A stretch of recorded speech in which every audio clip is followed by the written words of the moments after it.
నమస్తే మేడం. నమస్కారం సార్. అహింస మెడిటేషన్ ఛానల్ తరపున మీకు ధన్యవాదాలు. Thank you sir. Thank you. ముందుగా మీ పేరు, మీరు ఏ ఊరు నుంచి వచ్చారు, ఊరి పేరు, ధ్యానం ముందు జీవితం, ధ్యానం తర్వాత జీవితం చెప్పండి మేడం. Okay sir. నా పేరు లత, పోచంపల్లి సార్. మాది పోచంపల్లి నుండి వచ్చాము. నాది 20 సంవత్సరాల నుండి ధ్యానం చేస్తున్నాను. అంటే హైదరాబాదే మేడం? అవును sir. Telangana? Telangana sir. Okay madam. Telangana Yadagiri district sir.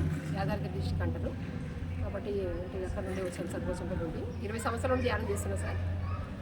మీరు ధ్యానం ముందు మాంసం తినేవాళ్ళే మేడం? తినేవాళ్ళమే సార్. అది తెలియక తెలుసుకొని మానేసాం కదా సార్. ధ్యానం చేయకముందుకు చాలా అసలు అదే కొద్ది ఎలాగో జీవించామో అసలు అర్థం కాదు. ధ్యానం చేసిన జీవితం మహా అద్భుతం సార్. చేయకముందు ఎన్నో ఇబ్బందులు గురైంది సార్. ఆరోగ్యపరంగా నేను చాలా ప్రాబ్లమ్స్ అనుభవించాను సార్. 10 సంవత్సరాల నుండి మందులు వాడాను. నాకు ఆస్తమా, అల్సర్, గ్యాస్ ట్రబుల్ లాంటివి చాలా ఉండేవి. నాకు 15 సంవత్సరాలు పెళ్ళయింది. 20 సంవత్సరాల లోపు 3 పిల్లలు. 19 ఏళ్ళ నుండి నాకు 20 ఏళ్ళ నుండి ఆరోగ్య ప్రాబ్లమ్స్ స్టార్ట్ సార్. ఇవన్నీ వచ్చేసి ఎన్నెన్నో హాస్పిటల్ తిరిగాను, ఎన్నెన్నో మందులు వాడాను, లాభం లేదు.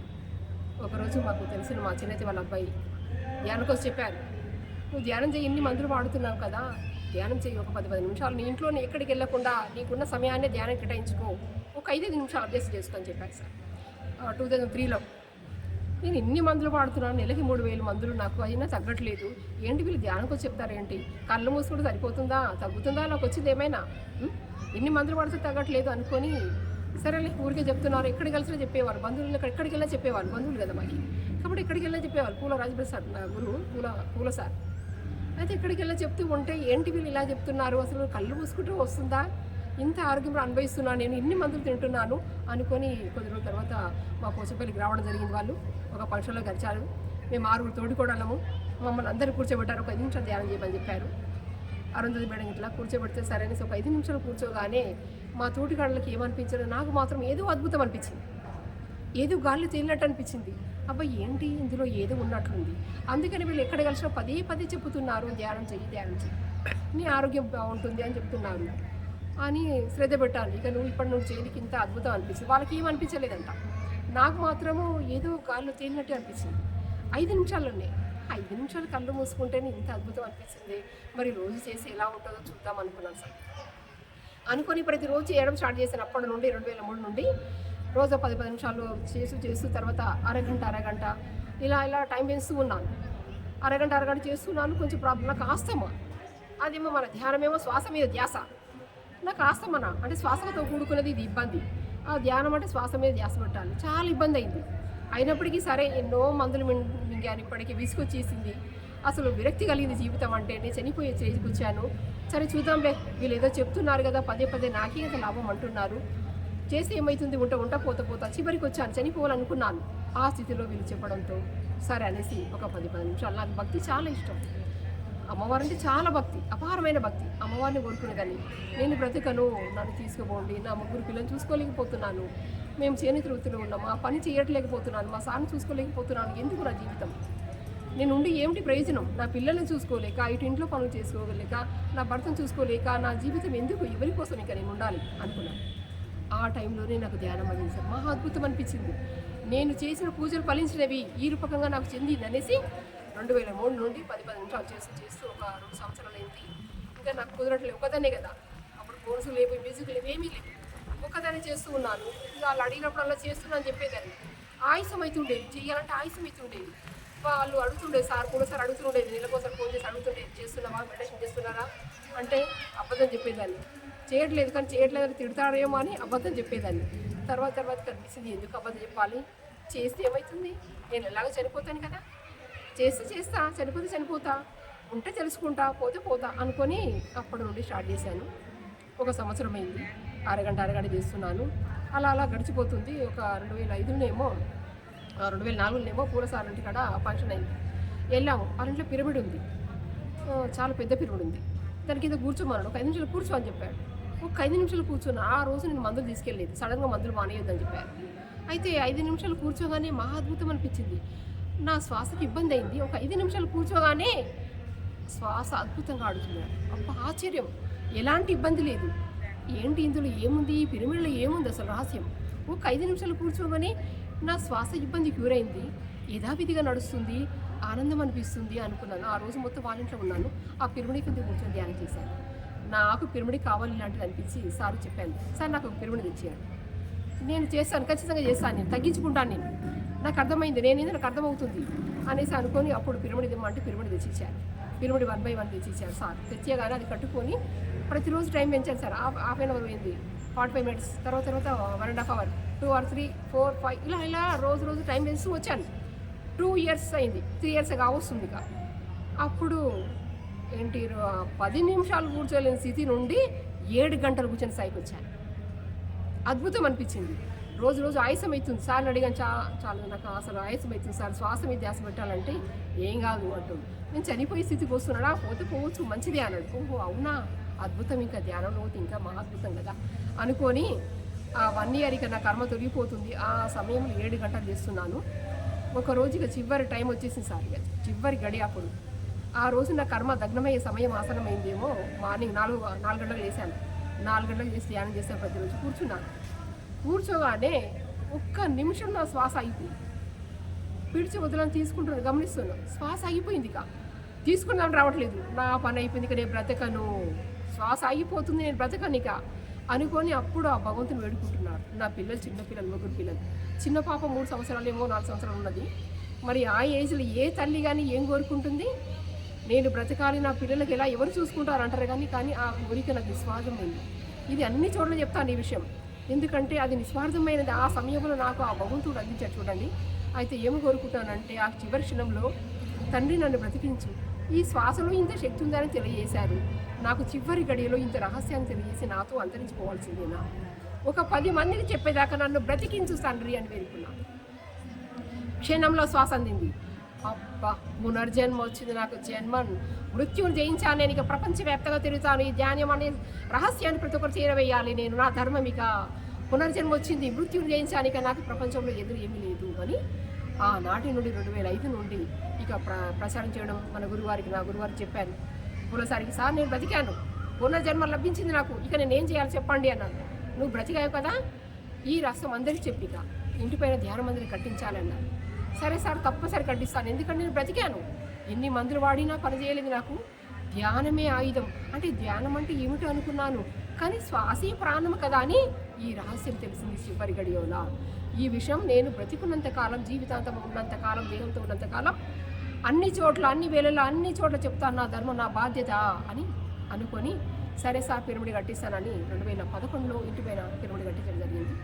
ఇప్పటికి 12 సంవత్సరాలు పిరమిడ్ కట్టించాక అన్ని చోట్ల ప్రచారం చేస్తూ వాడవాడకి పోచంపెళ్ళ, ఇంటిని ధ్యానాలని, దేవాలయంలో, ఎందుకంటే నేను బ్రతికాను కదా, ఇక నేను మొత్తం అంకితమయ్యాను. నా బంధువులందరూ చెప్పాను, నేను రాను, ఎన్ని చోట్లకు రాలేను, నేను అంకితమయ్యాను ఆ భగవంతునికి, ఆ భగవంతుని సేవ చేయాలి, నేను ఈ సత్యాన్ని ప్రతి ఒక్కరు చెప్పాలి, నా ధర్మం అది అని అందరూ చెప్పారు. వాళ్ళందరూ కూడా సరే నువ్వు బ్రతకడం గొప్ప అనేసి అన్నారు. కాబట్టి అప్పటి నుండి 2011లో ధ్యానమందిరం పిరమిడ్ కట్టించాము ఇంటిపైన పోచంపల్లిలో. తర్వాతకి క్లాసులు జరుగుతూ ఉన్నాయి, రెగ్యులర్గా అందరు మాస్టర్స్ వస్తూ ఉన్నారు. తర్వాత ఇంతటితో కాదు, ఇంకా చేయాలి అనిపించింది, ఇంకేం చేయాలనిపించింది. దేవాలయం పెట్టాను 2013లో. అక్కడ మార్కండేయ దేవాలయం ఉంది, అక్కడ పర్మిషన్ తీసుకున్నాను, అడిగి మన ఇల్లుకి అంటే పిరమిడ్కి పోచంపల్లి ఊర్లకి చాలా దూరం ఉంటుంది, ఇంత దూరం రాలేరు కదా, వాళ్ళ చెంతకు తీసుకెళ్ళాలి అనిపించి అక్కడ మార్కండేయ దేవాలయం ఉంటే ఆ కమిటీ వాళ్ళని అడిగాను.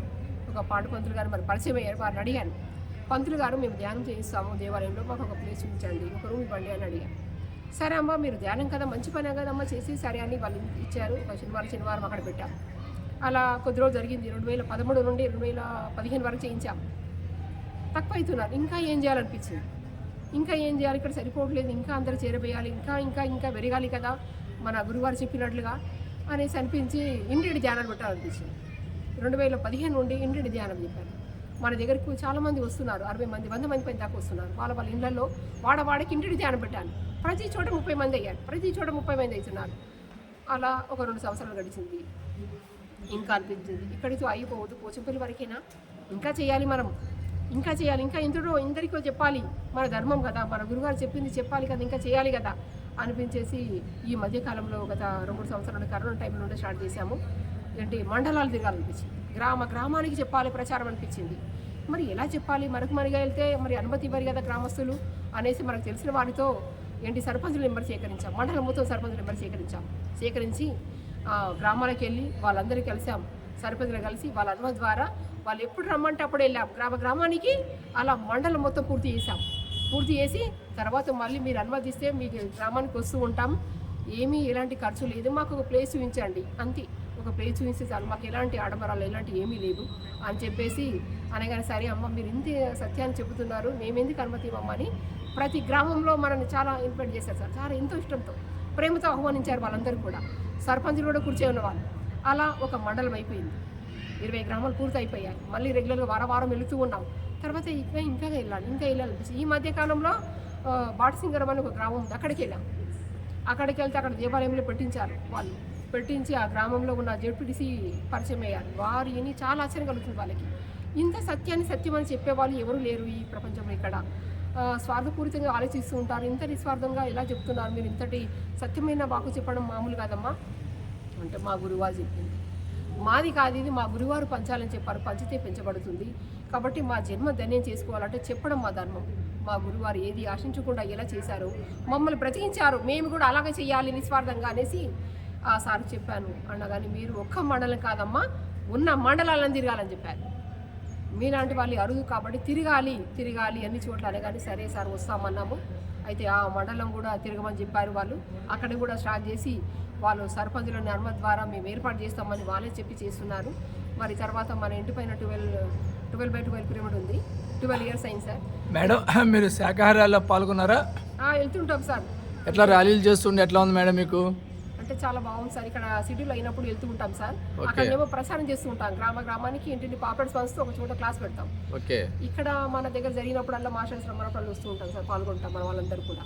ఓకే, మీరు పుస్తకాలను చదివారా మేడం? ధ్యానం గురువులు పుస్తకాలు చాలా చదివాను సార్. ఓకే, భగవద్గీత చదివారా సార్?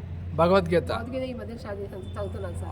ఓకే, మీకు 3 నేత్రం అనుభవాలు ఏమైనా ఉన్నాయా మేడం? సార్ త్రినేత్రం ధ్యానం చేసేటప్పుడు దేవతల్ని గురువుల్ని మాస్టర్లు అంటాం కదా, అయింది సార్. 1, 2 ఏమైనా ఉంటే చెప్పండి. సరే సార్. అయితే ఒకరోజు నేను ధ్యానం చేస్తూ ఉంటే అసలు పిరమిడ్లో ఒక దార వైట్గా వస్తుంది, తెలుపుగా వస్తుంది, మరొక దార గోల్డెన్ కలర్లో వస్తుంది. అయితే అప్పుడు ఒక మహానుభావుని మాట వినిపిస్తుంది, మానవత్వం జయించిన వాళ్ళకి దేవత్వం సిద్ధిస్తుంది. దేవత్వం సిద్ధించిన వాళ్ళు నిస్వార్థమైన సేవ చేస్తారు. వాళ్ళలో కల్మషం అనేది ఉండదు, తారతమ్యం ఉండదు, తన మనాన్ని తేడా ఉండదు అని బోధించారు. అనగానే వింటూ ఉన్నాను. అప్పుడు ఆ మహానుభావుడు ఏం చెప్తున్నాడు, ఇక ఇప్పుడు నుండి నీకు దేవత్వం సిద్ధిస్తుంది 10 years బ్యాక్ చెప్పారు. చెప్పగానే మహా అద్భుతం అనిపించింది. అవునా, నాకు ఇంతటి అదృష్టం ఉందా ఈ దేహానికి అనుకొని ఆ రోజు కన్నీళ్ళు కారేశాయి. తర్వాత అసలు ఏం జరిగిందో అర్థమవుతుంది. మహానుభావులు బోధనలు ఇంకేం చేయాలని వాళ్ళు ఆజ్ఞాపిస్తే వెళ్ళడం, రాబోయే తరంలో ఏంటి దేవాలయాలే ధ్యాన మందిరం మారడం అనేది ప్రతిదీ కూడా జరుగుతుంది, తెలుస్తూ ఉంటుంది. మన దగ్గరికి వచ్చిన వాళ్ళ మనసులో ఏంటో ఆలోచన అర్థమవుతుంది. ఇది కాదు మనకు కావాల్సింది. అనుభవం అంటే జరుగుతూ ఉంటాయి, వాసం ఎక్కడికి వెళ్తే ఆ మార్గంలో తెలుస్తూ ఉంటాయి. ఏంటంటే ఇప్పుడు జ్ఞానం అనేది ఇందరిద్దరూ ఇన్వైట్ కావాలి. మనలోనికి ఏంటి మహానుభావులు ఇందరిద్దరూ వస్తూ ఉన్నారు, అర్థమవుతుంది. ఓహో ఈ పాత్ర ఉపయోగపడుతుంది అంటే ధన్యమే. ఎవరికి ఏ టైంలో ఏం చెప్పాలో వాళ్ళు ఆజ్ఞాపిస్తున్నారు సార్. అంతర్వాణి వస్తున్నారు, అంతర్వాణి వినగలుగుతున్నారు. ఎక్కడ ఏ సమయం ఎక్కడ వెళ్ళాలో అక్కడ ప్రేరణ చేస్తూ ఉన్నారు. అయితే ఈ మధ్యకాలంలో ఏమైంది సార్, పిరమిడ్ సార్ ఒక విషయం చెప్పాలి సార్. అయితే మన ఇంటి పైన కట్టాం, ప్రచారం ఎక్కువైంది కదా, ప్రచారం ఎక్కువైనాక ప్లేస్ సరిపోవట్లేదు, చాలామంది అవుతున్నారు. ఒక పిరమిడ్ కట్టించాలనుకున్నాం సార్. ఇది ఒక చాలా మిరాకిల్ సార్. అయితే అనుకొని ఎప్పుడు 2018లో అనుకుని ప్లేస్ చూసాం ఒక చోట, 200 ప్లేస్ చూసాం. చూశాక ఓకే అనుకున్నాం, ఏంటి కలెక్షన్ చేయడానికి వెళ్తూ ఉన్నాం, చందా చేస్తున్నాం. వాళ్ళు సడన్గా వాళ్ళ అమ్మనన్నారు. అమ్మసరికి సరే ఎందుకో మరి అనుకున్నాం, ఈ ప్లేస్లో అయిపోయింది అనుకున్నాం, ఓకే అనుకున్నాం. తర్వాత ఇంకో ప్లేస్ చూసాం సార్. ఇక చూడండి సార్ ఎలా జరుగుతుంది. మన ఓపిక సహనాన్ని పరీక్ష, ధ్యానులకు ఎక్కువ ఓపిక బిర్యానీకి ఇలా జరుగుతూ ఉంటాయి. కానీ ఎక్కడ కూడా మేము ఏమీ అనుకోలేదు, విరక్తి కలగలేదు మాకు. అయితే ఒక చోట చూసాం, ఆ చోట చూసిన ప్లేసు అది కూడా 250 గదులు 300 గదాలు. సరే ఓకే అనుకొని పోచంపల్లి అంతటా తిరుగుతూ ఏంటి చందా కలెక్షన్ చేస్తూ ఉంటే మన గ్రామంలో అన్నారు, అమ్మ ఇంత పెద్ద ప్రచారం చేస్తున్నారు మీరు, మండలాలు తిరుగుతున్నారు, ఆల్రెడీ మీ ఇంటి పైన ధ్యాన మందిరం ఉంది 12/12, ఇది సరిపోదు, మళ్ళీ చిన్నది అంటున్నారు ఏదమ్మా, అతి పెద్దది కట్టాలన్నారు ఒక మహానుభావం దగ్గరికి వెళ్తే. అవును వీళ్ళందరూ అంటున్నారు కదా, మరి మనదేముంది, వస్తే వస్తుంది, మనదేముంది, చేసే ప్రయత్నం చేద్దాం అనుకున్నాం సార్. అనుకొని అలాగే వెళ్తూ ఉన్నాము. ఎవరి దగ్గరికి వెళ్ళి ఇదే మాట అంటున్నారు, చందా ఇస్తున్నారు, ఈ మాట చెప్తున్నారు, అమ్మ సరిపోదు, మీరు అనుకునే ప్లేస్ సరిపోదు, కనీసం 1000 గజాలను ఉండాలమ్మా అంటున్నాను. ఓకే సార్, మీరైతే సహకారం చేయండి, వచ్చేందుకు వస్తుంది, ఎంత రావాలో అంత వస్తుంది అనుకుంటూ వాళ్ళు అలా వెళ్తూ ఉన్నాము. 2 years గడిచిపోయింది. మనకు తెలిసిన ఒక మహానుభావుల దగ్గరికి తీసుకెళ్ళాలి ఈ మధ్యకాలం 2 ఏళ్ల క్రితం. 1 year బ్యాక్ తీసుకెళ్తే ఆ మహానుభావుడు వెళ్ళాడు. అనగా ఏమంటున్నాడు అంటే, అమ్మ మీరు ఈ ఆలోచన మర్చిపోండి, ఈ చిన్నది వద్దు, తీసుకుంటే ఎకరం స్థలం తీసుకోవాలి, కడితే పెద్దది కట్టాలి, కొండలపైన కట్టాలి, అద్భుతం ఉంటుంది. వచ్చిపోయేటోళ్ళకైనా మన గ్రామానికైనా అందరికీ ఆ శక్తి వ్యాపిస్తుందని చెప్తారు కదా. మీ గురువారు ఎక్కడ కట్టారు? మీ గురువారు ఎక్కడ కట్టారమ్మా? అడవిలో కట్టారు. మరి ఇప్పుడు ఎంతమంది వస్తున్నారమ్మా? చాలామంది వస్తున్నారు. మరి మీరు పోచంపల్లి వదిలేయండి అని చెప్పగానే ఓకే అనేసి ఈ మధ్యకాలంలో ఒక మహానుభావుడు ముందు వచ్చేసారు. వచ్చి ఎకరం స్థలం ఏనికి ఒప్పుకున్నారు. ఎకరం స్థలం ఫ్రీగా ఇస్తున్నారు సార్. ఓకే, బాగుంది మేడం, బాగుంది. మీ చక్కటి అనుభవాలు అహింస మెడిటేషన్ ఛానల్ ప్రేక్షకులకు అందించేందుకు ధన్యవాదాలు మేడం. అహింస మెడిటేషన్ ఛానల్ సబ్స్క్రైబ్ చేయండి, షేర్ చేయండి, లైక్ చేయండి madam. Thank you sir. Thank you madam. Sir thank you sir.